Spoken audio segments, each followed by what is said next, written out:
మహాగణుడు సర్వాధికారుడు యేసుక్రీస్తు వారి శ్రేష్టమైన నామములో మీ అందరికీ వందనాలు తెలియజేస్తున్నాను. ఉండే కొద్దీ రోజులు గడిచే కొద్దీ ఇంకా రాష్ట్రంలో భయంకరమైనటువంటి అలజడులు మొదలైపోతున్నాయి. ఇది ఎందుకు ఇలా జరుగుతుంది అంటే అర్థం కావట్లేదు. అంటే లా అండ్ ఆర్డర్ అంటే ఈ యొక్క చట్టం ఏమైపోతుందో అర్థం కావట్లేదు. క్రమేపీ ఐపీఎస్ లాంటి వాళ్ళే, ఎస్పీ లాంటి వాళ్ళే, గవర్నమెంట్ నాయకులే, అంటే ప్రభుత్వ నాయకులే ఒక రిలీజన్కి, ఒక మతానికి, ఒక కులానికి కొమ్ము కాస్తున్న రోజుల్లా మారిపోయాయి. లంచగొండితనం కూడా ఎక్కువైపోయింది, దుర్మార్గత ఎక్కువైపోయింది. ఈ యొక్క విషయాన్ని ఒకసారి ఆలోచన చేస్తూ ఉంటే ఈ దేశం ఎలా పోతుందో అర్థం కావట్లేదు. అంటే నాకు తెలిసి దేవుడు ఖచ్చితంగా దీన్ని మార్చుతాడు. ఎందుకంటే దేవుడు శక్తిమంతుడు,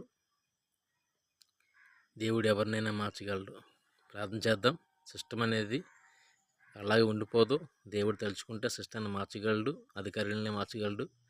ఎందుకంటే సర్వాధికారం ఆయన చేతుల్లో ఉంది కాబట్టి ఎవరు ఎన్ని కుట్రలు పడినా, ఒకవేళ ఆ కుట్రలో మనం బలైపోయినప్పటికి కూడా చూడండి, ఇశ్రాయేలీయులు చెరసాలలోకి లేదా బంధకాల్లోకి వెళ్ళడానికి దేవుడు ఇచ్చాడు అనుమతి. కొన్నిసార్లు ఇటువంటి సిచ్యువేషన్స్ మనం భరించాల్సిందే. ఈ సిచ్యువేషన్స్లో మనం చేయాల్సింది ఒకటే, ప్రార్థన. మనం పోరాడలేము, ఎదిరించలేము, తిరిగి కొట్టలేము.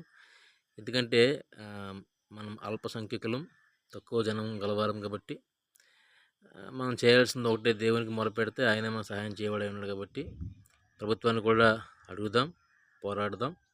అయితే ఇక్కడ జరుగుతుంది ఏంటంటే, మనము ఏం చేస్తున్నామంటే దేవుని గురించి ప్రకటించుకుంటున్నాం, కానీ ఎందుకు ఆటంకపరుస్తున్నారని అర్థం కావట్లేదు. కొన్ని వాళ్ళని వెళ్ళి బలవంతంగా మార్చుతున్నామా, లేకపోతే బలవంతంగా వారి మీద పడిపోతున్నాం అంటే లేదు, మన పని మనం చేసుకుంటున్నాం. కాకపోతే అసూయతో చాలా దురుద్దేశంతో ఎలాగైనా సరే కొట్టో, తిట్టో, చంపో, పడగొట్టో, కొలగొట్టో ఈ యొక్క దేశంలో ఇతర మతస్థులను లేదా ముస్లిం సోదరులను కావచ్చు, లేకపోతే బౌద్ధ సోదరులను కావచ్చు, లేకపోతే క్రైస్తవులను కావచ్చు, లేకపోతే ఇతర మతస్థులు ఎవరైనా సరే ఎవరిని కూడా ఉండకూడదనేటువంటి ఒపీనియన్తో ఉన్నారు.